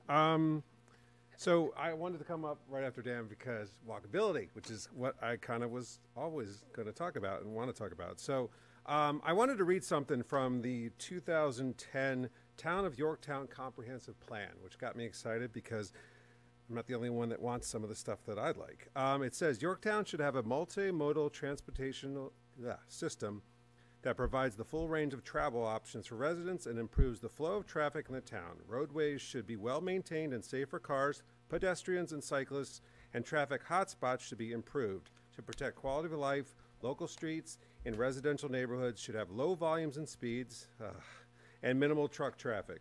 Transit and paratransit services should continue to be expanded. The 5 designated business districts should continue to have convenient automobile access and parking, but should also become more pedestrian-friendly. Yorktown should have a town-wide network of bike routes that links together parks, regional trails, the business centers, and residential neighborhoods. This is wonderful to read if anyone's interested in this. It's on the website. It's from 2010. It's supposed to be a 20-year plan. I think most would agree that not much of this has been enacted, and it would be nice to have maybe the board review this, maybe have some conversations about this going forward, or have a new one, which would be great. I hate getting into this, but I do want to mention, and I'd love, I mean, whoever wants to talk about it, but you brought it up, Councilman Esposito and Supervisor Dana. Without getting into too much of the back and forth politically, I would really love, if you want to, and maybe not this point, but at some point in the future, talk about what is the objection specifically to this plan. I know it was laid out, the affordable housing plan that you guys were discussing. I know some of the things that Supervisor Diana was mentioning. Some of that, there could be pushback, there could be someone argue on the other side of that. I also respect the decision if it's just like, hey, we don't want the governor to tell us what to do. I also respect that decision. I'd just like to hear more about that, because I was reading about this, and I don't know all the information, just what I can get. But if you were just to add 100 new units into the town, 100, I don't think that's a lot. That seems like not 1,000, which maybe you're for or against, I don't know. But just 100, that would add $2.7 million to the economy, and it would pay for itself in the services that it would need. So there's more information out there. I'm sure you have information on your side too, but I'm just wondering if at some point you could discuss that, just out of my curiosity. Oh, last thing I wanted to say, someone that I was speaking to, a resident, there, Quaker Church Road and 35, there was a discussion about having some kind of, well, not discussion, we were discussing, I'm sure other people discussed it, of putting something there, because that left-hand turn is nasty going to Katona. And it scares the living hell out of me, so, sorry, heck out of me, all right? That's okay. Okay. Anybody else for courtesy of the floor? Hey, Ken. Good evening, Ken Belfer, 34-year resident. That seems short next to some of the other people, but seems like a long time to me. I'm here with my Mohegan Lake hat on. I just wanted to share, it's an exciting time for us. You'd think over the winter lake we wouldn't be doing anything. Well, we're certainly not ice skating this year, I'll tell you that much. But we've been very busy and on things that are really part of a long-term effort to turn around what's a relatively distressed lake. And so one piece kicked off about a week ago, and for those of you, those town staff that I've been a real nudge on pushing things, and I have been, I apologize, but the first thing that kicked off was we got a $30,000 grant from DEC for planning for green infrastructure and stormwater retrofits to reduce the amount of phosphorus coming into the lake. Long term, that is the biggest, most important thing we can do, and so the design phase of that has kicked off, and Dan, town engineer, and Robin from planning, who helped write the proposal that got the funding, were present at the kickoff. So we're very excited about that. And second of all, you have voting to advertise an RFP on your agenda tonight. We got a $100,000 grant through Senator Harkin's office for a new lake aeration system, which is also going to be an important step for us. And we hope to have that in place for this summer. So those are two very important things for our plans for a long-term turnaround of the lake. All right, thanks, Ken. Anybody else?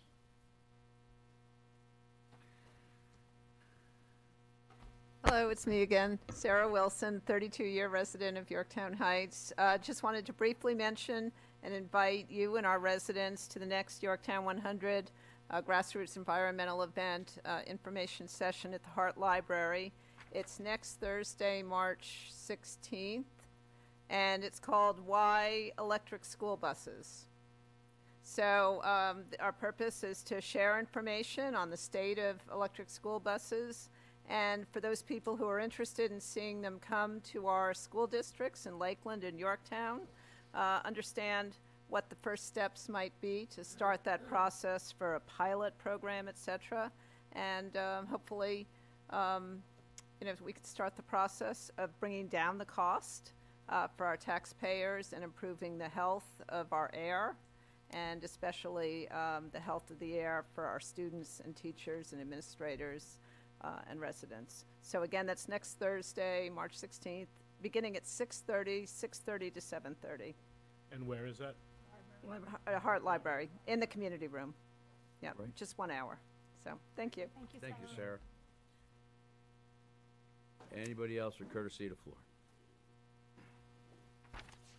Good evening. Good evening. John Capobasso, 405 Courting. Hi, John. How's everybody tonight? Good.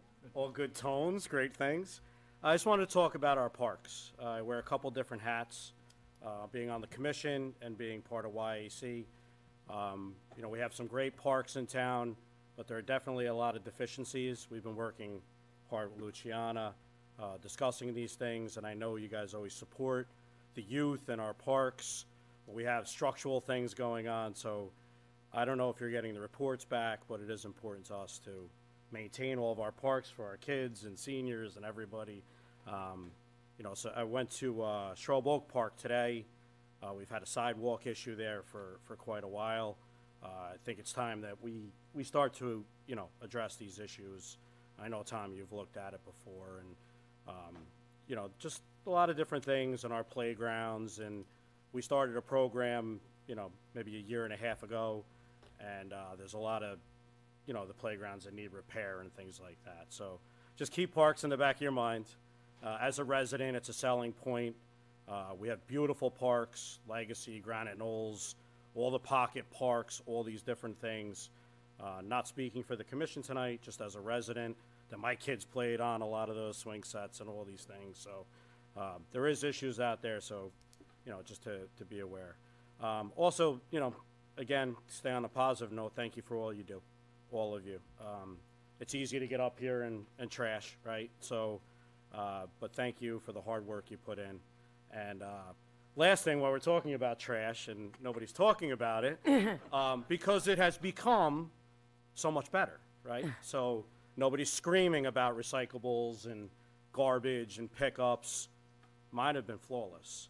So I think it's a kudo. I hear kudos over here a lot. And I know competition was getting beat up pretty bad, but I haven't heard anything. So I think it's a good thing, and thank you for all the work you did with them to get it straight and the new schedules and everything. So thank you. And, Thank you, John. have a great evening. Thanks, John. Okay. Have a motion to close courtesy to floor. Motion. Second. All in favor? Aye. Opposed? Motion carries. Okay. The status on Legacy. I'm not gonna open that park until it's ready. I want it safe for the kids to get there. We have a target date of April 1st. I think we're going to be on target for that. You know, I know you guys are under pressure for your scheduling and so forth, but I think that the safety and welfare of the children and the participants in that area are foremost. The last status is that they're honing in on finishing the holes and the testing. We're going to be doing a conference call, speaking with the geologists and figuring out exactly what's going to go forward. The last conversation I had with Christian Di Palermo is that they're going to be doing constant site evaluations, both electronically and visually, in that location to make sure that there are no more snafus, so to speak. But rest assured, I want to get those parks open as soon as I can, because John Campobasso has my phone number, okay, and he's calling me all the time. So, you know, not to be snarky or anything, but I want to make sure that the stuff is safe for everybody up there. Believe you me, I want to make sure that April 1st, you guys can go up there and 2 words can be said: play ball, okay, and make sure that it's going to be safe. Okay, we got all that? Yeah, we hope. We hope. We hope. You got that, Tom? You got that written down? Any questions? I'll let. I usually don't do this, but I'll let you do it this time. Yeah, so I have a plan with Jim Arano. You have to come up. You got to come up to the mic. Sorry about that. Yeah, so I mentioned earlier I'd go to Parks and Rec meetings also, and I have a plan with Jim Arano that if we cannot open in time, good, that we will reconfigure schedules, because we'll need access now to Granite Knolls, which we had not been on previously. Yeah.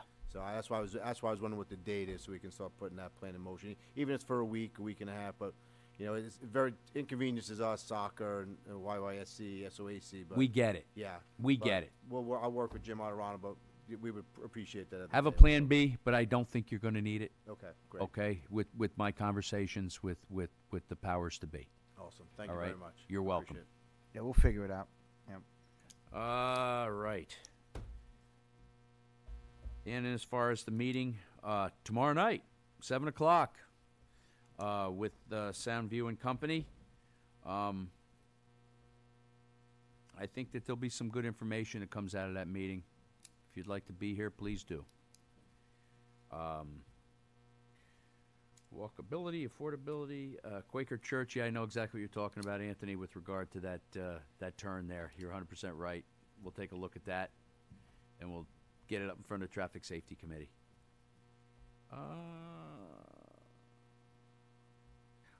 Sarah, we got Bird Bus that has a facility right down the road here on 202, and their main focus at that particular location is going to be electric buses. The only electric bus, from what I understand, I'm not sure if it's in all of Westchester County or Upper Westchester County, is in Croton. And it was a pilot program that they're running at this point in time, and you're probably right. Once we get more of these buses on the road, maybe the cost will come down. But right now, I think they're better than double the cost of a regular bus. So that's problematic also. So let's hope that we can maybe get a pilot program going here with one bus to see where it goes. But I think it works well, and I guess it works well in the village. I haven't heard any complaints from anybody down there. But and as far as a town like this, I'm not sure that it would, at this point in time, that they would make the mark. So we'll have to see. And John, you're right about Shrub Oak Park. I've been on that with the engineer. He's got a plan to get it done. It's just a matter of getting it out for bid and getting that done, because that sidewalk is ridiculous. Okay? It's going to have to be ripped out and all redone.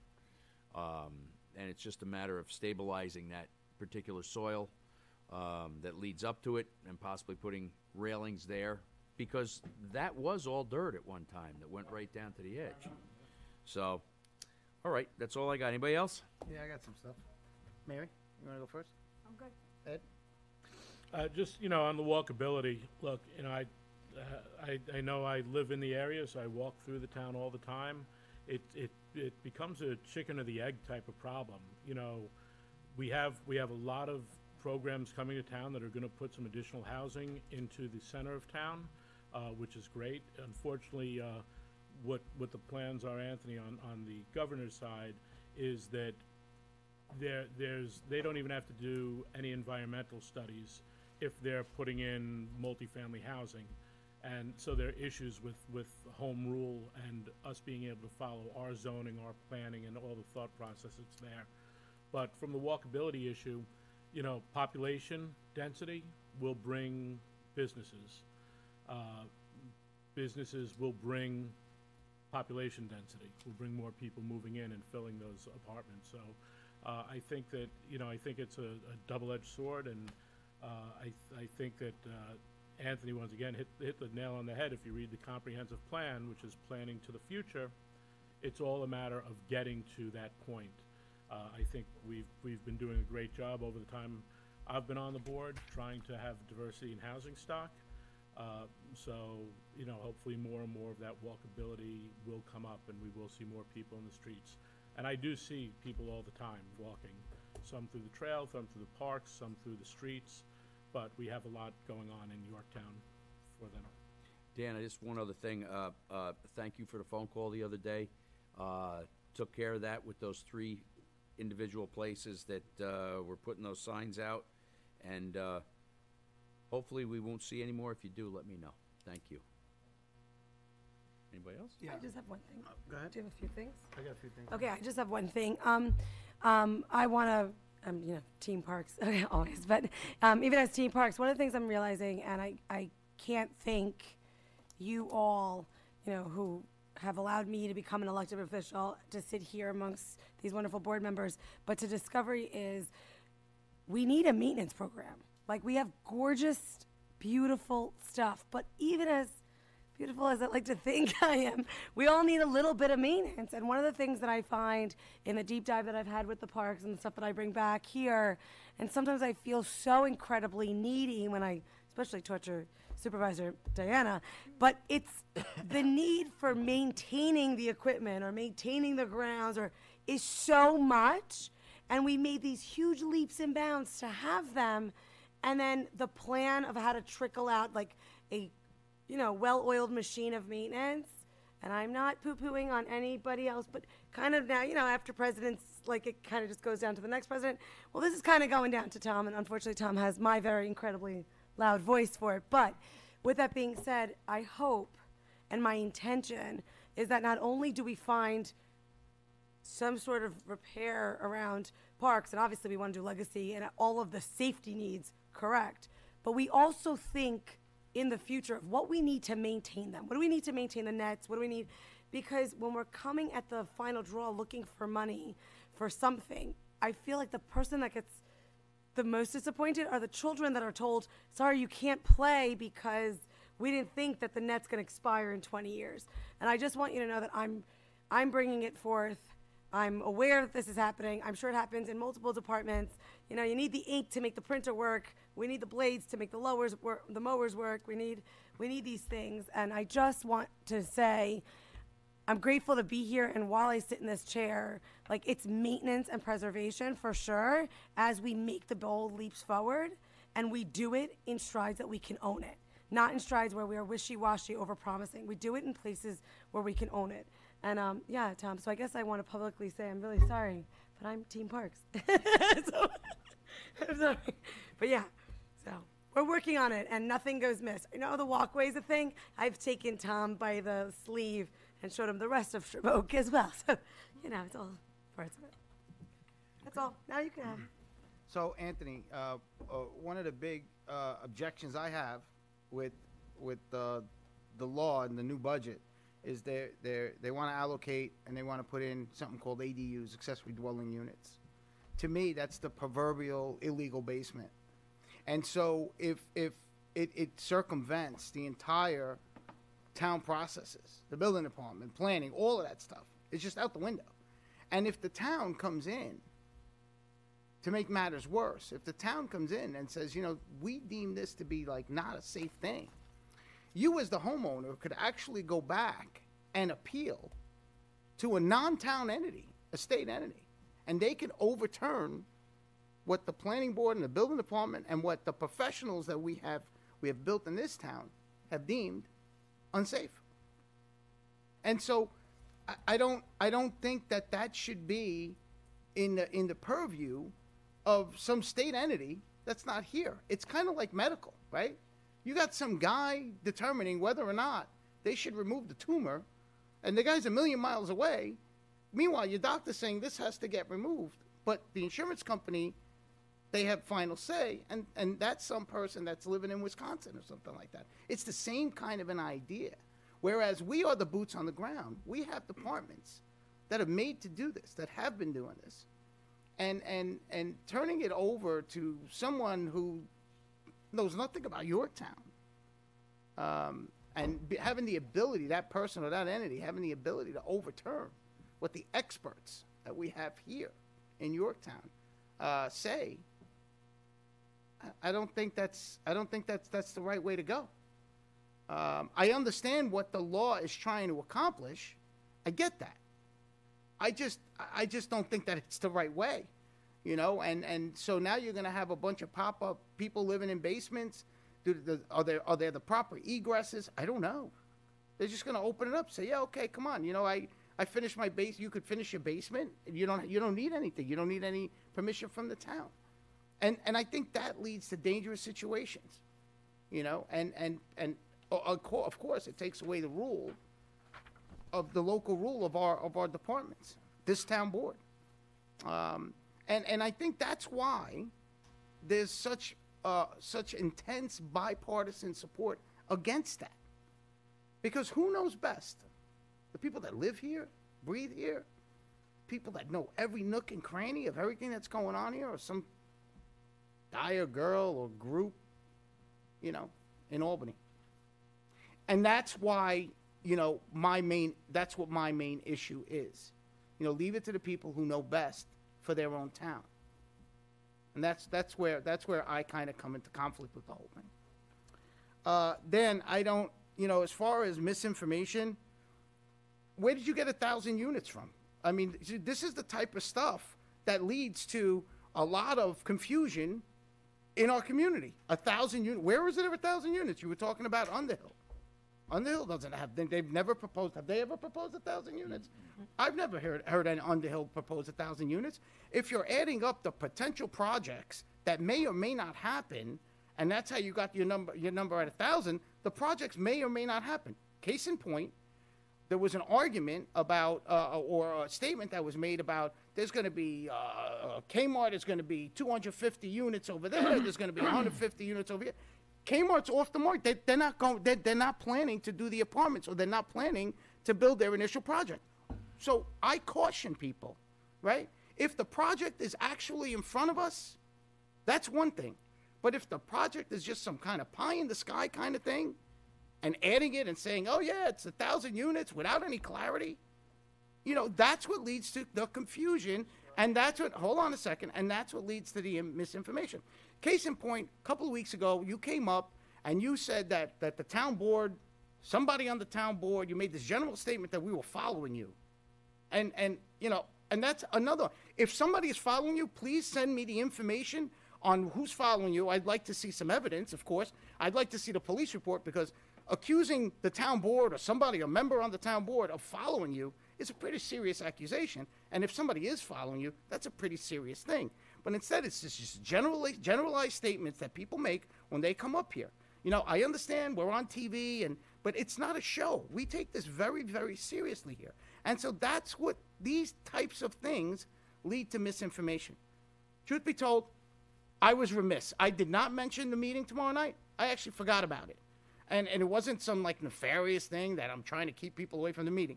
Tomorrow night's meeting is one of many meetings that are going to happen. There are going to be public hearings that are going to happen. Tomorrow night is the end-all and be-all meeting on Underhill. And that's what it sounded like you were saying. So tomorrow is just one more step in the process, one more cog in the wheel. And there's going to be plenty of opportunity. And as far as I know, was the meeting noticed properly? So the meeting was noticed. It's on the town site. I think all the processes are in place. And so I'll announce it again. The supervisor announced it. There is a meeting tomorrow. Mr. Supervisor, what time is the meeting? 7 p.m. And it's going to be where? Right here. Okay. And All right. and not only that, but it was actually called for by the people at Soundview or Underhill Farms. Fantastic. It is not a public hearing. Right. Correct. And it will be televised. Yep. Okay. As far as walkability, I completely disagree. I think we could let's take the Heights area. Anthony, I owe you a phone call. I still would love to meet with you. I know we've been playing tag, and, your schedule is just about as crazy as mine is. So I will reach out to you tomorrow. But as far as walkability goes, I don't think it's far-fetched. I think this community can be walkable. I think we need to change a couple of things about how we do things. For example, Commerce Street. Yes, there aren't enough businesses that people are going to walk to right now. Mr. Lachman, Councilman Lachman, put it very eloquently. What comes first, the chicken or the egg? I don't know. But I will tell you, if we keep pondering on what comes first, the chicken or the egg, and we just sit here and think about it, gee, I wonder what comes first, the chicken or the egg, we're going to be thinking about the chicken or the egg for the next 30 years. What needs to happen is there needs to be some action. What that action is, I have a couple of ideas. I've mentioned them in the past. But I think that taking our community and making it walkable isn't this weird, far-fetched idea that can't possibly happen. The first step in making our community walkable is we need to pull people out of their cars. Because when you come into Commerce Street, you're stuck in your car. If you want to go from one store to the other, across the street, you have to go from parking lot to parking lot. Okay? At some point, I'm going to be presenting an idea that is partially my idea, but it's really not. I think I've improved on the idea, and I don't think it would be an expensive proposition, and I think it would actually bring more traffic to the rest of the town, or not more traffic, but disperse the traffic that is on Commerce Street to more parts of the town, invigorating other parts. So I will come to you with that idea. I will present it, and people can like it. They can't, whatever. But it will be something that is going to be well thought out, and that's when I'll come. But I do think that if we continue to do the same thing that we've been doing for the last 30 years, yes, Yorktown will never be walkable. But I think if we could come up with some creative ideas, and in this day and age, with the advent of Amazon, where you could order stuff, heck, you could order stuff from Uncle Giuseppe's. They deliver too. My wife did it the other day. A truck came with a whole bunch of bags, dropped off all these groceries. I'm like, what are you doing? You know, she goes, it was easy. I wanted to try it. It was really easy. They don't charge you for delivery either. All right, so how do we mitigate that? Well, I think we have to make some changes. Do they have to be extremely drastic? No, I don't think they have to be extremely drastic, but they do have to be well thought out. We live in a world where we have Amazon. I ordered something yesterday, and it came yesterday at 3 o'clock, and it was at my house at 10 o'clock this morning. Okay? And so we live in a world now where it used to be that if you bring the big box stores in, the people would come. Now you have to take people and put them where you want them to shop. It's a completely different dynamic. How do we adapt to that? How do we make that happen? Again, there's a lot of ideas up here, and we're working on it, and we're working on coming up with different scenarios. Which is the best scenario? Or will there be even good scenarios? I don't know. But I will tell you that everybody on this board is committed to improving this town and moving it forward. And part of that plan has to be diversifying the housing stock. My daughter's 21. She's at Geneseo. She's a junior. When she comes back next year and she wants to buy something, she's not going to have, as a 22-year-old, $600,000 or $700,000 to buy a house. So where does she rent an apartment? Well, not here. But I want it here. I want my daughter to live in the town that she grew up in. So how do we make that happen? And that's what we're working on. There's a lot of opposition to Soundview. There's a lot of opposition to anything where we're building apartments. You know, and there's a lot of support for Soundview, and there's a lot of support for where we want for building apartments. Now, every plan that comes in our purview, that doesn't mean it's going to happen. So we can't assume, and start counting units, 200, 250, we got 1,000. That's where the misinformation comes. Thank you. All right, Mary? That's it? Okay. We're going to move on to resolutions.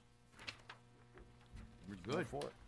All right, resolution from the Albert A. Capolini Community and Cultural Center, authorized use of the Nutrition Center by the Lakeland East Girl Scouts and waive rental fees of $78. I'm going to read through them all, and we'll do one motion, okay? Just checking. Authorization, it's from the Animal Control Officer, authorization from the Animal Control Officers to attend annual DCO-ACO conference in Guilderland, New York. From the Engineering Department, authorized supervisor to sign a letter of agreement with Russell Watsky, Inc. to conduct inspections of the Police Department, Courthouse, Town Hall, Albert A. Capolini Community and Cultural Center roofs. From Lake Mohegan Improvement District. Is he here? Yep, he's still here. Okay. Authorize the town clerk to advertise bid for Lake Mohegan Restoration Project. From the Nutrition Center, authorize the comptroller to establish a trust line TE. Sorry.